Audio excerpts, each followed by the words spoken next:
"Excuse me, this entrance is for judges only." Alana froze mid-step.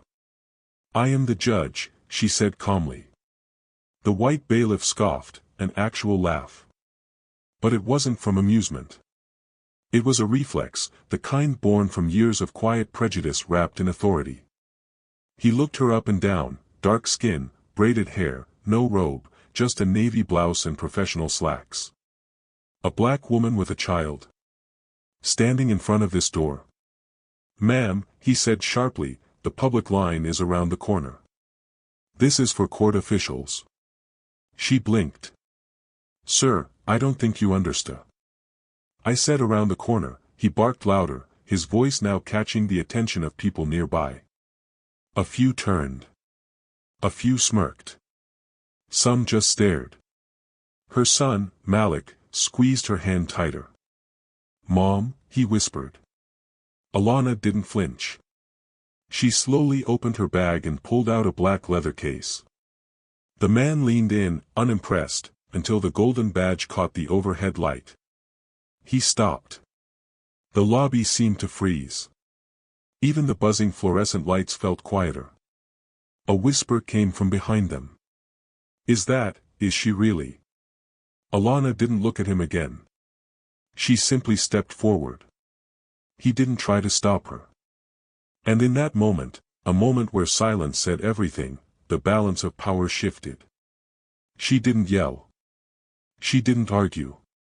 She just reminded him, and everyone else watching, that power doesn't need permission. It walks in like it belongs. Because it does.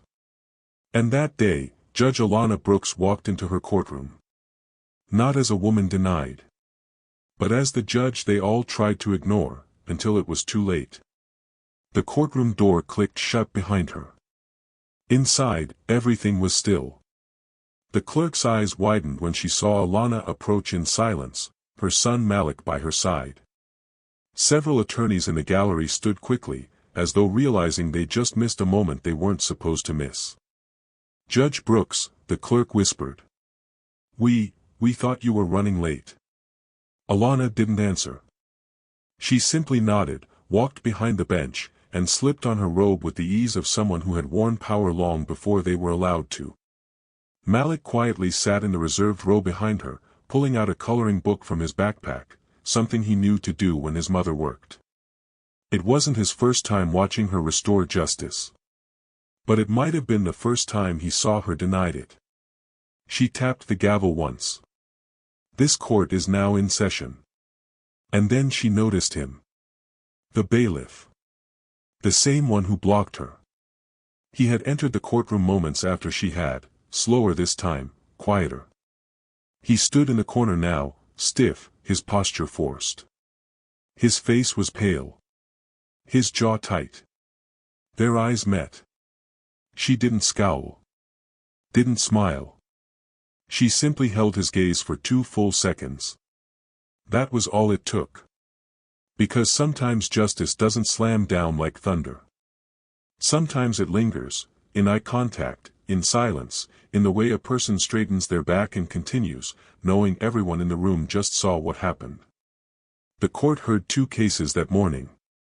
Alana ruled fairly, her voice calm and measured. But every word she spoke carried weight. Not just legal weight. Personal weight. Because now everyone in the courtroom didn't just know who she was. They knew what she just walked through to sit in that chair. Midway through the second hearing, the clerk approached the bench with a folded slip of paper. Alana opened it. "See Chief Judge Darnell. Immediately after session." No explanation. No signature. Just authority. She didn't react outwardly. But inside, she knew exactly what this was, the system, checking itself, not to fix what was broken, but to manage what got noticed. When court recessed, Alana gathered Malik and handed him to the clerk with a soft, "Watch him for a moment." Then she walked alone, down a corridor lined with portraits of white men in robes. She didn't slow. Inside the office, Chief Judge Darnell didn't look up. He was already seated behind a wide desk. Crisp suit. Blue tie. Comfortable power. Alana, he said. We've had a situation. Her silence was sharp. He leaned back. Rick Doyle says you were confrontational at the entrance. She raised an eyebrow. Did he also mention he blocked me from entering my own courtroom? Darnell shifted, clearly uncomfortable. He says he didn't recognize you. He assumed. Exactly. Her voice was calm. I see. He assumed. Because I wasn't wearing a robe. Because I was with my child. Because I'm black. He exhaled, frustrated. Let's not make this about race. Her gaze locked his in place. This is about race. And power. And how both are denied the moment they look like me. He opened his mouth, then closed it. She leaned forward slightly. The problem isn't just Rick Doyle. The problem is a culture where that kind of gatekeeping feels normal. There was no anger in her tone. Just cold, undeniable truth. I don't need a statement, she finished. I need this court to remember that a title means nothing, if the door won't open. And then, she stood. The conversation was over. So was the excuse. By Wednesday, the incident had already become courthouse folklore. No press release. No emails. But somehow, everyone knew. In the clerk's lounge, they whispered between coffee sips. In the elevators, eyes exchanged quiet recognition. Even the janitor paused when Alana passed, gave her a small nod, and said nothing. It was the kind of silence that said, we saw. We know.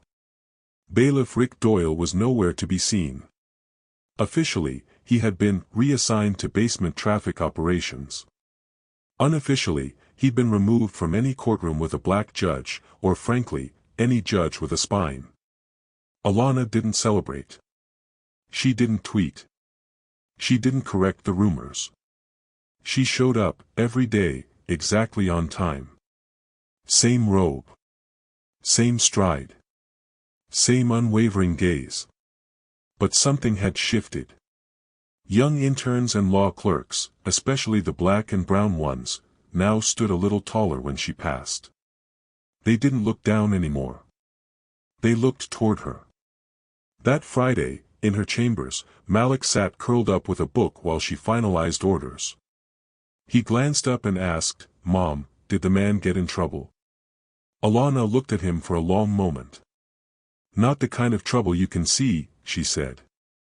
Malik nodded like he understood, even if he didn't. Then, did it make you mad? Yes, she admitted. But I wasn't surprised. He tilted his head. Then why didn't you yell? She smiled softly. Because sometimes, people expect us to yell. That's how they ignore us. But if we don't yell, then they have to listen to what we are instead. He didn't speak after that. Just looked at her, like he was seeing her for the first time, not just as his mom, but as something bigger. And somehow, that was enough. Monday morning. Clear skies.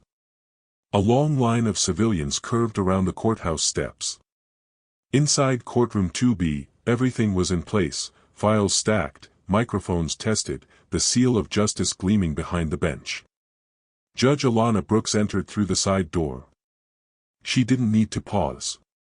The room straightened instinctively. The new bailiff, younger, Latino, respectful, nodded as she passed. No hesitation. No assumptions. Just respect.